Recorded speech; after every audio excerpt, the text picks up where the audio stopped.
Bismillahirrahmanirrahim. Assalamualaikum warahmatullahi wabarakatuh. Alhamdulillahirabbil alamin. Assalatu wassalamu ala asyrafil anbiya'i wal mursalin wa ala alihi wa ashabihi ajma'in, amma ba'd. Alhamdulillahirabbil alamin.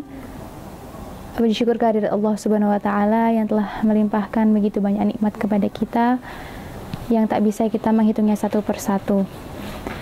Yang kedua, salawat dan salam tak lupa kita haturkan kepada junjungan kita Nabi Allah Muhammad sallallahu alaihi wasallam yang telah menuntun kita dengan dinul Islam. Alhamdulillahirabbil alamin, pada kesempatan hari ini kita dapat bertemu bertatap muka.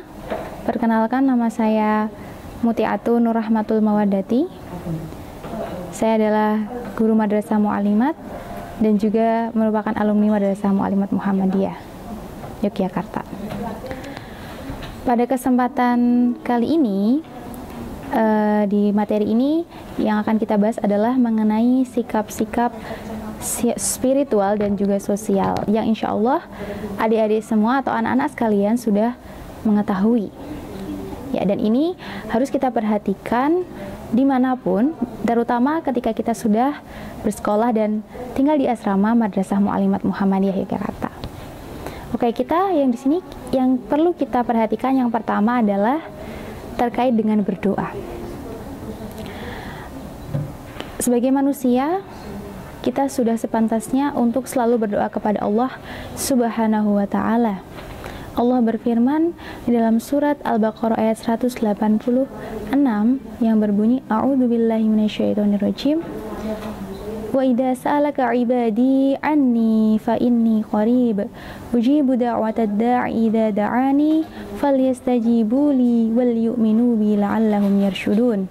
Yang kurang lebih artinya, dan apabila hambaku bertanya kepada Muhammad tentang aku, katakanlah bahwasanya aku ini adalah dekat. Aku akan mengabulkan doa orang yang berdoa kepadaku. Nah, kurang lebih seperti itu. Jadi Allah sendiri sebagai selaku pencipta kita memerintahkan kita untuk berdoa seperti itu. Nah, kemudian apa yang harus diperhatikan ketika kita sedang berdoa? Pastinya kita harus memperhatikan kehusyuan kita. Kita berdoa kepada Sang Pencipta, kita menginginkan Allah memberikan yang terbaik kepada kita, otomatis kita harus berdoa dengan khusyuk, dengan sungguh-sungguh, dan yakin bahwa doa kita akan dikabulkan oleh Allah. Terserah Allah apakah doa itu akan dikabulkan di dunia, ataukah diganti dengan yang lain, ataukah nanti ditunda di akhirat. Itu adalah keputusan Allah, tapi yang kita harus perhatikan adalah kita berdoa dengan khusyuk dan baik. Ya, seperti contohnya di Madrasah Mu'alimat Muhammadiyah ini, ketika pagi hari sebelum kita memulai pelajaran akan ada doa sentral. Ya, ketika sudah terdengar preparation to pray atau persiapan berdoa, maka kita harus dalam posisi siap untuk berdoa dan khusyuk untuk berdoa kepada Allah Subhanahu wa taala. Kemudian ketika di asrama juga, ketika setelah sholat fardu, sholat berjamaah, kita juga ada berzikir bersama. Di situ kita juga harus khusyuk dengan sungguh-sungguh dan tidak boleh bercanda dengan teman di samping kita, ya. Karena itu adalah ada berdoa, gitu ya. Jadi itu harus diperhatikan, tidak boleh ada yang bermain-main ketika berdoa. Kemudian yang harus kita perhatikan lagi, nomor 2, yang kedua adalah memberi salam. Nah, kita di Madrasah Mu'alimat ini hidup bersama-sama. Kita memiliki guru-guru di sekolah, memiliki teman-teman, memiliki ustadzah, pamong di asrama, dan juga kita hidup di tengah-tengah masyarakat, maka memberi salam itu juga suatu hal yang penting. Ketika kita mungkin bertemu dengan orang yang lebih tua ataupun dengan teman kita, mungkin kita bisa memberikan salam, senyum lalu memberikan salam. Kita sudah tahu bagaimana lafaz salam? Minimal assalamualaikum atau assalamualaikum warahmatullah. Atau yang lebih lengkap lagi, jadi doanya banyak, assalamualaikum warahmatullahi wabarakatuh. Nah, jadi kita menyampaikan salam, mengucapkan salam kepada orang lain, berarti kita juga mendoakan orang lain. Dan kita menjamin bahwasanya orang lain itu aman berada di dekat kita. Itu adalah makna dari salam ya. Dan kemudian ketika menjawab juga sesuai dengan yang diucapkan. Misalnya ketika orang yang mengucapkan salam Assalamualaikum, kita minimal ya menjawabnya juga sama. Atau kalau yang lebih dari itu juga lebih baik. Misalnya yang mengucapkan salam Assalamualaikum warahmatullah, kita menjawab dengan Assalamualaikum warahmatullahi wabarakatuh. Itu lebih baik ya. Kita mendoakan kepada yang lebih baik itu. Itu kita bisa lakukan baik di sekolah ketika bertemu dengan ustadz ustadzah, guru-guru ataupun karyawan, ataupun dengan teman-teman di asrama, ustadzah di asrama, dan juga bapak ibu pamong di asrama. Dan mungkin juga ketika kita berada di lingkungan masyarakat, kita juga bisa minimal senyum lah ya, untuk menyapa orang lain dan menampilkan sikap ramah kita kepada orang lain. Seperti itu. Kemudian yang ketiga adalah bersyukur. Allah berfirman dalam Quran Surat Ibrahim ayat 7 yang berbunyi A'udzubillahi minasyaitonirrajim La in syakartum la azidannakum wa la in kafartum inna 'adzabi lasyadid, yang artinya jika engkau bersyukur terhadap nikmatku maka aku akan menambahnya, dan jika engkau kufur terhadap nikmatku maka ketahuilah bahwasanya adabku sangat pedih. Kurang lebih artinya seperti itu. Di situ Allah telah memerintahkan bahwasanya ketika kita mendapatkan suatu nikmat, sekecil apapun, kita harus mensyukurinya. Apalagi nikmatnya banyak ya. Terkait dengan kehidupan kita di Madrasah Mu'allimat ini, kita sudah disediakan berbagai fasilitas, sudah disediakan penunjang untuk menunjang belajar kita harus mensyukurinya. Ya. Meskipun mungkin apa yang sudah disediakan di Mu'allimat ini berbeda dengan yang di rumah gitu ya, kita tetap harus mensyukurinya gitu. Jadi tidak boleh kita itu sedikit mengeluh, terus mengeluh jika ada sesuatu hal yang kurang sesuai ataupun hal yang tidak sesuai dengan kehendak kita tidak boleh terus mengeluh. Jadi harus tetap bersyukur apa yang kita dapatkan, seperti itu. Dan juga cara bersyukur yang lain adalah ketika kita memiliki, misalnya kita kan diberikan uang saku oleh orang tua. Cara mensyukurinya dengan bagaimana? Dengan cara membelanjakannya untuk hal-hal yang bermanfaat dan untuk hal-hal yang menunjang kebutuhan, tidak sekedar untuk keinginan kita semata, gitu ya.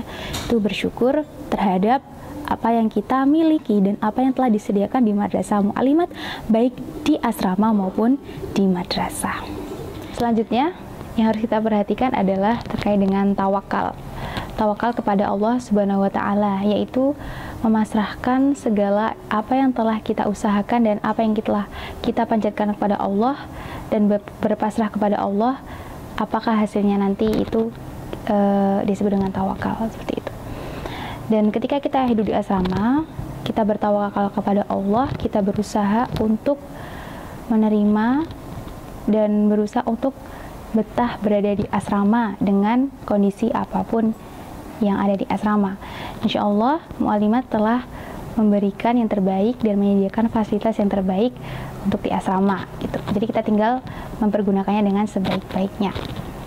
Selanjutnya yang patut kita perhatikan adalah jujur. Nah, kejujuran ini adalah sangat penting karena Rasulullah SAW pun telah mewanti-wanti atau telah memberikan peringatan kepada kita bahwasanya jujur itu merupakan gerbang untuk menuju surga, dan sebaliknya kedustaan adalah gerbang menuju neraka, gitu ya. Jadi dimanapun kita berada, kita harus jujur, terutama ketika kita berada di asrama. Kita hidup bersama-sama dengan banyak orang, jadi kita harus memiliki sifat jujur itu. Di antaranya misalnya ketika kita sudah memiliki jatah masing-masing lauk. Jadi kita sudah memiliki lauk untuk makan masing-masing. Ketika misalnya tertulis jatah satu orang satu ikan, maka kita tidak boleh untuk mengambil jatah teman kita. Aku lagi pengen nih, lagi lapar, aku ambil 2 ah. Nah, itu tidak boleh karena kita mengambil hak teman kita. Begitu pula terhadap barang teman kita. Ketika kita melihat barang teman kita bagus, kemudian kita ingin, maka kita tidak boleh untuk mengambilnya karena itu bukan hak kita. Jadi kita harus menjaga hak orang lain dengan kejujuran kita, karena kita juga tidak ingin hal tersebut terjadi pada diri kita. Jadi kita harus memperhatikan seperti itu. Dan yang terakhir adalah berlaku santun. Nah, santun di sini berarti dalam perkataan maupun dalam perilaku kita sehari-hari, baik di asrama maupun di madrasah mu'alimat, dan juga di lingkungan sekitar kita di masyarakat. Karena kita ini berada di tengah-tengah masyarakat. Kita sering lewat di jalan Suronatan ketika mau berangkat sekolah misalnya. Nah, itu bagaimana kita bersikap santun misalnya ketika di jalan gitu ya. Mungkin ketika kita sedang berangkat sekolah bersama-sama, kita kan sering untuk ngobrol dengan teman. Nah, itu kita harus memperhatikan apakah kita berjalan bersama-sama itu menutupi jalan atau tidak. Jadi kita harus memperhatikan. Mungkin jalan dua-dua supaya kita tidak memenuhi badan jalan. Jangan jalan sampai berderet-deret 3 orang misalnya atau lebih yang menutupi orang untuk berlalu lalang, misalnya kendaraan lain ataupun pejalan kaki yang lain. Begitu pula mungkin ketika berada di sekolah, di madrasah, kita harus bersikap santun kepada seluruh orang yang ada di madrasah, baik guru, teman, kakak kelas, adik kelas, karyawan, dan juga yang lainnya. Ya, seperti contohnya ketika kita berbicara kepada orang lain yang lebih tua misalnya, kita lebih baik menggunakan kata saya dibandingkan kata aku gitu ya. Jadi ketika kita berbicara kepada ustazah atau ustadz gitu, kita menggunakan kata saya, misalnya ustazah saya izin untuk ke kamar mandi, jangan menggunakan kata aku karena itu seperti agak kurang sopan ya gitu digunakan. Kemudian misalnya dalam perbuatan perilaku kita harus menjaga perkataan kita. Apakah kita ketika kita berbicara dengan orang lebih tua, kita harus menjaga nada kita, bersikap santun dari nada bicara kita gitu ya. Jangan sampai kita terkesan untuk nada tinggi kepada orang yang lebih tua kepada kita. Begitu pula kepada adik kelas, itu juga begitu ya. Tidak boleh semena-mena meskipun kita kakak kelas. Jadi itu yang kita harus perhatikan dalam bersikap santun, baik dalam hal perbuatan maupun dalam perkataan kita di asrama maupun di madrasah mu'alimat dan juga di lingkungan madrasah, karena kita berada di tengah-tengah masyarakat. Mungkin itu saja yang dapat saya sampaikan, yang insya Allah kita semua sudah mengetahui sebelumnya. Ini kita mengulang dan ini sebagai penekanan ketika kita sudah berada di madrasah mu'alimat Muhammadiyah. Saya ucapkan selamat bergabung di madrasah mu'alimat Muhammadiyah. Semoga apa yang tadi saya sampaikan di awal bisa kita lakukan bersama-sama dan juga bisa saling mengingatkan antara teman satu dan teman yang lain. Semoga bermanfaat. Kurang lebihnya saya mohon maaf. Billahi taufik wal hidayah. Wassalamualaikum warahmatullahi wabarakatuh.